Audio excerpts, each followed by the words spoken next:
Halo, perkenalkan nama saya Frederika Alfonsia Lengo. Saya mahasiswi Universitas Nusa Cendana Kupang dari program studi bimbingan dan konseling semester 3, Fakultas Keguruan dan Ilmu Pendidikan.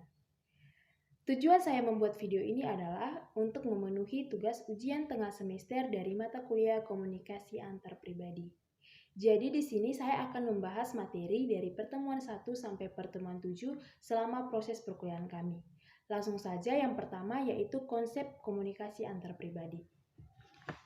Di sini konsep dasar komunikasi antar pribadi. Mengapa kita perlu mempelajari komunikasi antar pribadi dalam bimbingan dan konseling? Jadi perlu kita ingat bahwa di dalam bimbingan konseling itu kita akan memberikan suatu pelayanan. Jadi pelayan tadi berhadapan dengan seorang manusia maupun banyak manusia. Dalam memberikan pelayanan tadi dibutuhkan suatu komunikasi. Komunikasi yang seperti apa yang harus kita miliki. Nah, disinilah kita mempelajari terlebih dahulu tentang konsep dasar komunikasi antar pribadi yang harus dimiliki oleh para mahasiswa di bimbingan konseling. Jadi, pengertian komunikasi antar pribadi itu sendiri adalah salah satu bentuk komunikasi antar pribadi sebenarnya merupakan suatu proses sosial di mana orang-orang yang terlibat di dalam saling mempengaruhi. Jadi komunikasi antar pribadi ini dianggap paling efektif dalam hal upaya mengubah sikap, perilaku, atau pendapat seseorang karena sifatnya dialogis, berupa percakapan, komunikator bisa mengetahui tanggapan dari komunikan saat itu juga. Oleh karena itu, penting bagi kita menjadi terampil dalam berkomunikasi.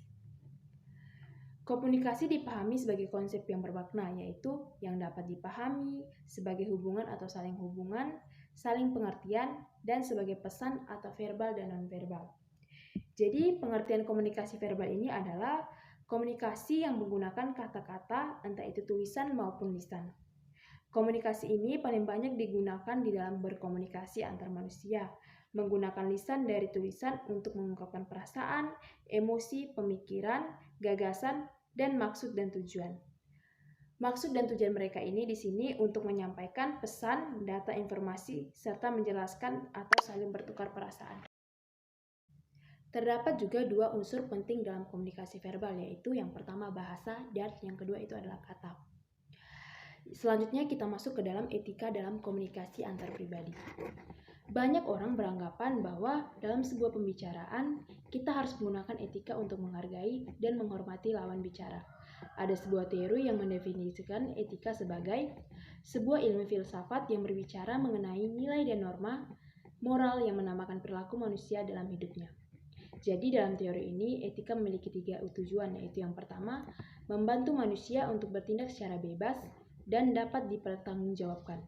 Tujuan yang kedua adalah membantu manusia mengambil sikap dan tindakan secara tepat dalam hidup ini. Dan tujuan yang terakhir adalah tujuan akhir untuk menciptakan kebahagiaan. Yang ketiga adalah percaya diri dalam komunikasi antar pribadi. Mengapa kita harus percaya diri dalam berkomunikasi? Tentu saja kita harus percaya diri dalam berkomunikasi, karena diperlukannya keyakinan akan kemampuan untuk melakukan interaksi dengan orang lain. Di antaranya adalah dalam mengeluarkan pendapat dan mampu berbagi informasi dengan orang lain tanpa ada perasaan gugup, malu, ataupun ragu-ragu. Yang keempat adalah tahap dan proses komunikasi antar pribadi yang efektif.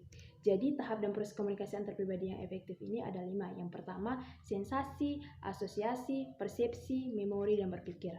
Terus ada yang jenis-jenis hubungan antar pribadi. Jenis-jenis hubungan antar pribadi ini ada 3, yaitu yang pertama tahap perkenalan, tahap persahabatan, dan tahap keakraban atau keintiman. Selanjutnya ada resolusi konflik dalam komunikasi antar pribadi. Resolusi ini terdapat 5, yaitu yang pertama, sangat mengutamakan hubungan, kurang mementingkan tujuan-tujuan pribadi, ingat diterima dan disukai orang lain, konflik harus dihindari demi kerukunan, dan adanya keyakinan bahwa setiap konflik tidak mungkin dipecahkan tanpa merupakan hubungan. Berikutnya, keterampilan komunikasi dalam konseling. Jadi, keterampilan di sini sangat diperlukan dan sangat sekali dibutuhkan oleh konselor. Keterampilan sangat dibutuhkan oleh konselor dalam proses konseling karena keterampilan komunikasi adalah seperangkat kecakapan khusus untuk mengirim dan menerima pesan yang dimiliki oleh konselor untuk membantu konseli dalam proses konseling. Menemukan alternatif, pilihlah secara tepat dalam menghadapi permasalahan yang dialami oleh konselor. Selanjutnya, beberapa jenis keterampilan komunikasi konselor. Beberapa jenis keterampilan komunikasi konselor tersebut diantara lain adalah yang pertama komunikasi verbal, yang kedua komunikasi vokal, sentuhan, dan mengambil tindakan.